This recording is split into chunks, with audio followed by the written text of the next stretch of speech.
नमस्कार, आप देख रहे हैं आज तक। आपके साथ मैं हूं मलिका मल्होत्रा और आज की बड़ी खबर आपको बता दें, बीजेपी की आज राष्ट्रीय कार्यकारिणी की बैठक है। सबसे बड़ी बैठक इसे माना जा रहा है 2019 की जीत के बाद पहली बार बीजेपी की इतनी बड़ी बैठक हो रही है। सुबह 10 बजे पार्टी अध्यक्ष जेपी नड्डा के भाषण से कार्यकारिणी की शुरुआत होगी, जबकि पीएम मोदी के समापन भाषण के बारे में भी चर्चा है कि दोपहर 2 से 3 बजे के करीब पीएम मोदी का समापन भाषण होगा। और इस बैठक को बीजेपी के लिए बहुत अहम माना जा रहा है, क्योंकि आने वाले चुनाव को लेकर क्या रोड मैप होगा, क्या होगी पार्टी की रणनीति। उपचुनाव में जहां जहां पर हार हुई है, हार के क्या कारण है, उन पर समीक्षा होगी। दिल्ली में आज बीजेपी की ये कार्यकारिणी की बैठक होनी है और इसे बहुत अहम माना जा रहा है। सुबह 10 बजे कार्यकारिणी की बैठक होगी। तो खड़े होकर ताली बजाते हुए एक बार बोलो भारत माता की।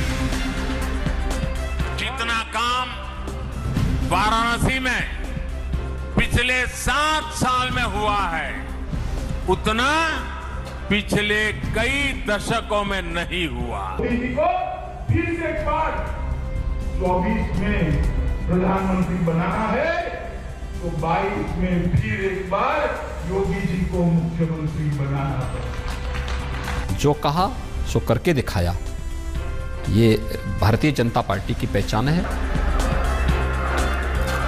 2019 में बीजेपी ने धमाकेदार अंदाज में वापसी की। कमल ऐसा खिला कि विरोधी चारों खाने चित हो गए। इस जबरदस्त जीत के 2 साल बाद बीजेपी की सबसे बड़ी बैठक होने जा रही है। 2019 में मोदी सरकार की वापसी के बाद बीजेपी की पहली राष्ट्रीय कार्यकारिणी में प्रधानमंत्री नरेंद्र मोदी और बीजेपी अध्यक्ष जेपी नड्डा समेत तमाम दिग्गज नेता शिरकत करेंगे। फिर चाहे वो गृह मंत्री अमित शाह हो या फिर रक्षा मंत्री राजनाथ सिंह, वित्त मंत्री निर्मला सीतारमण हो या फिर सड़क परिवहन मंत्री नितिन गडकरी। बीजेपी की राष्ट्रीय कार्यकारिणी दिल्ली के एनडीएमसी कन्वेंशन सेंटर में होगी। ये कार्यकारिणी सुबह 10 बजे से दोपहर 3 बजे तक चलेगी। शुरुआत पार्टी अध्यक्ष जेपी नड्डा के भाषण से होगी, जबकि समापन प्रधानमंत्री नरेंद्र मोदी के भाषण के साथ होगा। गरीबों के हजारों करोड़ रुपए लूटने वाली भ्रष्टाचार की साइकिल, ये भ्रष्टाचार की साइकिल 24 घंटे अलग से चलती रहती थी। दवाई में भ्रष्टाचार, एम्बुलेंस में भ्रष्टाचार, नियुक्ति में भ्रष्टाचार, ट्रांसफर पोस्टिंग में भ्रष्टाचार। इस पूरे खेल में यूपी में कुछ परिवारवादियों का तो खूब भला हुआ। भ्रष्टाचार की साइकिल तो खूब चली, लेकिन उसमें पूर्वांचल और यूपी का सामान्य परिवार पिसता चला गया। बीजेपी राष्ट्रीय कार्यकारिणी में मेन फोकस 5 राज्यों में होने वाले चुनावों के साथ साथ उपचुनाव के नतीजों, केंद्रीय योजनाओं, गरीबों के कार्यक्रम, कोरोना में कार्यकर्ताओं के काम और 100 करोड़ से ज्यादा कोरोना वैक्सीन पर होगा। कोविड प्रोटोकॉल के कारण सिर्फ राष्ट्रीय कार्यकारिणी, केंद्रीय मंत्री और दिल्ली बीजेपी के पदाधिकारी यानी 124 सदस्य ही बैठक में शिरकत करेंगे। राज्यों के मुख्यमंत्री, प्रदेश अध्यक्ष, राज्य महासचिव और राज्यों के कार्यकारिणी सदस्य वीडियो कॉन्फ्रेंसिंग के जरिए जुड़ेंगे। लेकिन यूपी के मुख्यमंत्री योगी आदित्यनाथ राष्ट्रीय कार्यकारिणी में खुद शिरकत करेंगे और चुनावी फीडबैक देंगे। भारतीय जनता पार्टी ने जो कहा सो करके दिखाया। वह गरीब कल्याण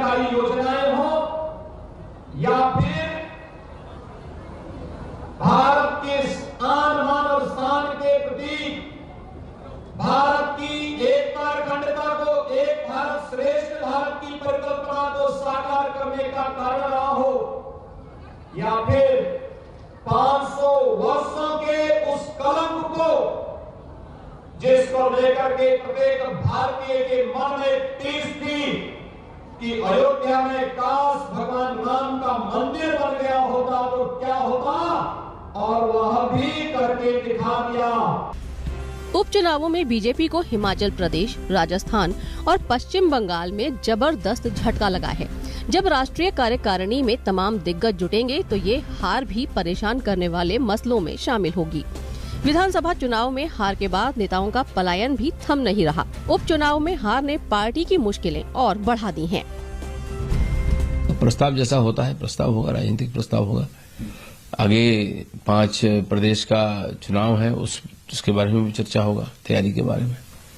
बाकी कुछ सैद्धांतिक बातें, संगठन के बारे में भी चर्चा होगा।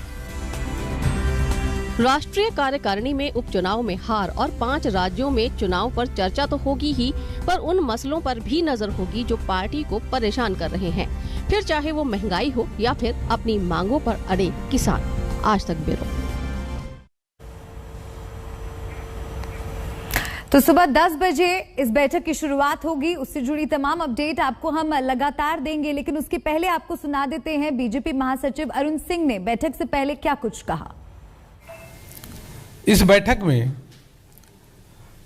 प्रस्ताव योग पे चर्चा होगी और उसी के साथ साथ आगामी विधानसभा के 5 राज्यों के जो चुनाव होने वाले उस पर विशेष चर्चा होगी और उस पर मंथन होगा। आगामी कार्यक्रम भी इस कार्य समिति में उस पर चर्चा होगी। उसी के साथ साथ जो कोविड के दौरान और वैसे भी हम सबके बीच में नहीं रहे, उनके लिए भी शोक प्रस्ताव पारित होगा। बैठक का समापन देश के यशस्वी प्रधानमंत्री आदरणीय नरेंद्र मोदी जी द्वारा होगा। इसी के साथ साथ जो 5 राज्यों के चुनाव के, जैसे मैंने कहा, उत्तर प्रदेश, उत्तराखंड, मणिपुर, गोवा, पंजाब, इन राज्यों की विशेष चुनाव की तैयारी एवं चर्चा पे मंथन होगा। तो बीजेपी महासचिव अरुण सिंह ने बताया कि कौन कौन से वो मुद्दे होंगे जिन पर आज इस बैठक में समीक्षा होगी, चर्चा होगी। इस बड़ी खबर पर और चर्चा के लिए, जानकारी के लिए रुख करूंगी अपने सहयोगियों का। अशोक सिंघल मेरे साथ जुड़ रहे हैं, साथ ही राहुल श्रीवास्तव भी मेरे साथ जुड़ गए हैं।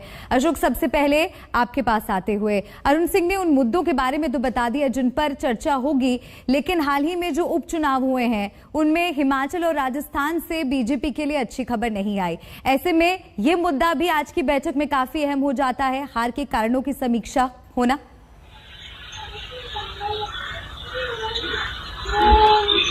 बिल्कुल, देखिए, आगे की रणनीति, आगे जो 5 राज्यों के चुनाव होने हैं उस पर समीक्षा की जाएगी और जो हार हुई है उस पर चर्चा की जाएगी कि क्या वजह रही, आगे कैसे बढ़ना होगा। जो आगे 5 राज्यों के चुनाव हैं उस पर रणनीति बनाई जाएगी कि नए सहयोगी कौन हो सकते हैं, क्या वहां पे स्थितियां हैं, तमाम चीजों का आंकलन करने के बाद आगे बढ़ेगी पार्टी। लेकिन खास बात यह कि 2 साल के बाद ये पार्टी की राष्ट्रीय कार्यकारिणी की बैठक हो रही है और यूं कहें तो नड्डा के अध्यक्ष बनने के बाद ये पहली राष्ट्रीय कार्यकारिणी की बैठक है, क्योंकि कोरोना महामारी आ गई थी बीच में, जिस वजह से ये बैठक नहीं हो पाई थी। लेकिन आज नड्डा शुरुआती भाषण देंगे, कार्यकर्ताओं का, पार्टी नेताओं का मार्गदर्शन करेंगे। उसके बाद कंक्लूडिंग जो एड्रेस होगा 3 बजे के आसपास, वो प्रधानमंत्री नरेंद्र मोदी का होगा। आगे पार्टी कैसे बढ़ेगी और कैसे मजबूती दी जाएगी पार्टी को, एक प्रस्ताव भी पारित किया जाएगा। जो कोरोना काल में पार्टी ने काम किए हैं और जो महामारी की स्थिति को काबू किया है, उन तमाम मुद्दों पर बातचीत की जाएगी और एक एप्रिसिएशन किया जाएगा सरकार का और पार्टी ने जिस ढंग से आगे बढ़ करके काम किया है। तो ऐसे चुनाव से पहले राष्ट्रीय कार्यकारिणी की बैठक कहीं ना कहीं पार्टी को और मजबूत कैसे बनाया जाए, इन तमाम मुद्दों पर फोकस किया जाएगा। जी, राहुल का भी रुख कर लेते हैं। राहुल भी हमारे साथ जुड़े हुए हैं। राहुल, उत्तर प्रदेश की अगर बात की जाए तो उत्तर प्रदेश में जो चुनाव होने वाले हैं उन पर भी भारतीय जनता पार्टी की नजर है और पार्टी पूरी कोशिश कर रही है कि एक बार फिर से जीत दर्ज की जाए और अपना ही रिकॉर्ड तोड़ा जाए। क्या लग रहा है कि उत्तर प्रदेश को लेकर क्या तैयारी, क्या रणनीति बन सकती है?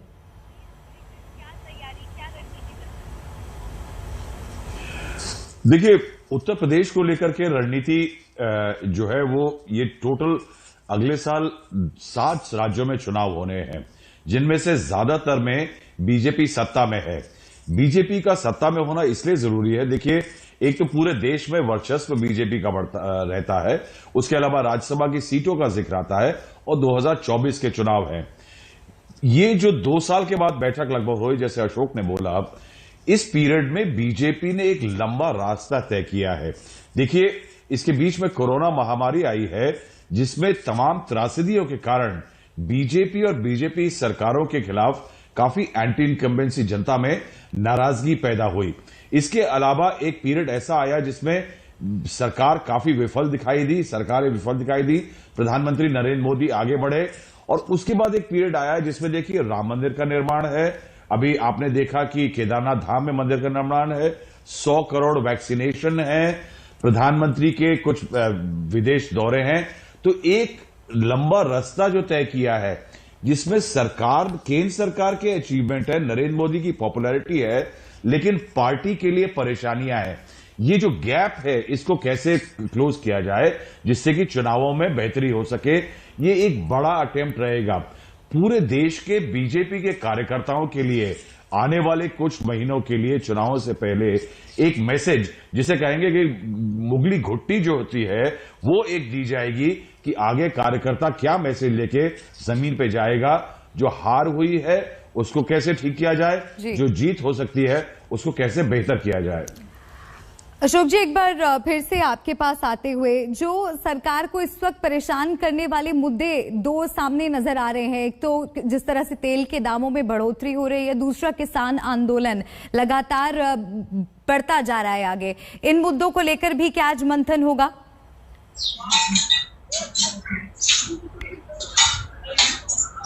देखिए, जहां तक रेस की बात है उसको पिछले अभी सरकार ने कम किया था और कुछ राज्यों ने भी कम किया है। और जहां तक किसानों की बात है, सरकार हमेशा कहती रही है कि हम किसानों से बातचीत करने को तैयार हैं, और जो किसानों के हित की योजनाएं हैं लगातार सरकार उसको लागू करती है, उसको इम्प्लीमेंट करती है, उसको आगे बढ़ाती है। सरकार का यही कहना रहा है कि हम किसानों के हित के लिए काम करते हैं और उनके लाभ के लिए हमेशा तत्पर रहते हैं। लेकिन सबसे बड़ा मुद्दा होगा कि 5 राज्यों में जो चुनाव हो रहे हैं उसमें आगे कैसे बढ़े, कैसे दोबारा से रिटेन किए जाए जो जहां पे उनकी सरकारें हैं। और पंजाब में क्योंकि बीजेपी उतनी मजबूत नहीं है, तो वहां पर कैसे आगे बढ़ेगी, तो कौन नए गठबंधन के होंगे उनके, इन तमाम 5 राज्यों की समीक्षा करके वहां पे नए सहयोगियों की तलाश करना और कमियों को दूर करना, ये 5 राज्यों के ऊपर तो समीक्षा होगी। लेकिन बाकी जो सब तत्कालिक मुद्दे हैं जो उनके ऊपर भी चर्चा की जाएगी। और दूसरा मैं आपको बता दूं, एक प्रस्ताव पारित किया जाएगा जो पहले भी मैंने बताया था, कोरोना को लेकर के, और एक राजनीतिक प्रस्ताव, उसमें सरकार की तारीफ की जाएगी कैसे कोरोना महामारी को टैकल किया गया और जो वैक्सीनेशन किया गया, बड़े लेवल पे वैक्सीनेशन किया, 100 करोड़ से ज्यादा वैक्सीनेशन किया गया है। इन तमाम मुद्दों पे बातचीत होगी। लेकिन तमाम प्रोटोकॉल का पालन करते हुए तमाम राज्यों के जो नेता थे और जो कार्यकारिणी के सदस्य थे, उनको राज्यों में ही वीडियो कॉन्फ्रेंस के साथ जुड़ेंगे। लेकिन यहाँ पर पूर्व अध्यक्ष रहेंगे बीजेपी के, प्रधानमंत्री अमित शाह। अशोक जी, आपका वापस रुक करूंगी, राहुल जी का भी रुक करेंगे। हिमांशु के पास चलते हैं। हिमांशु हमारे साथ सीधे जुड़ गए हैं। हिमांशु, यकीनन आज की बैठक बीजेपी के लिए बहुत अहम है, बहुत बड़ी बैठक इसे माना जा रहा है। साथ ही ये बताइए कि कौन कौन से बड़े चेहरे हैं जो इस बैठक में शामिल होने वाले हैं। सुबह 10 बजे ये बैठक चालू होनी है, क्या इस वक्त वहां पर हलचल? देखिए, मैं आपको बता दूं कि प्रधानमंत्री नरेंद्र मोदी, बीजेपी के अध्यक्ष जेपी नड्डा, गृह मंत्री अमित शाह, रक्षा मंत्री राजनाथ सिंह, नितिन गडकरी समेत स्मृति ईरानी, तमाम वो चेहरे जो पार्टी के वो चेहरे हैं जिनके दम पर पार्टी जो है आगे बढ़ती है, वो आज इस बैठक में यहाँ पर मौजूद होंगे। और बाकी जितने पार्टी के जो पदाधिकारी हैं वो भी इस बैठक में रहेंगे। लेकिन सबसे बड़ी बात यह है कि लगभग 1.5 साल बाद ये बैठक आज होने जा रही है बीजेपी राष्ट्रीय कार्यकारिणी की। और जेपी नड्डा जो बीजेपी के राष्ट्रीय अध्यक्ष बने थे जनवरी के अंदर, उनकी अध्यक्षता में ये पहली कार्यकारिणी की बैठक हो रही है। और लगभग 1.5 साल से ज्यादा का समय जो है वो निकल चुका है उनके अध्यक्षीय काल का, उसमें ये पहली राष्ट्रीय कार्यकारिणी की बैठक हो रही है और इसमें 5 राज्यों के विधानसभा चुनावों को लेकर फीडबैक तो लिया ही जाएगा।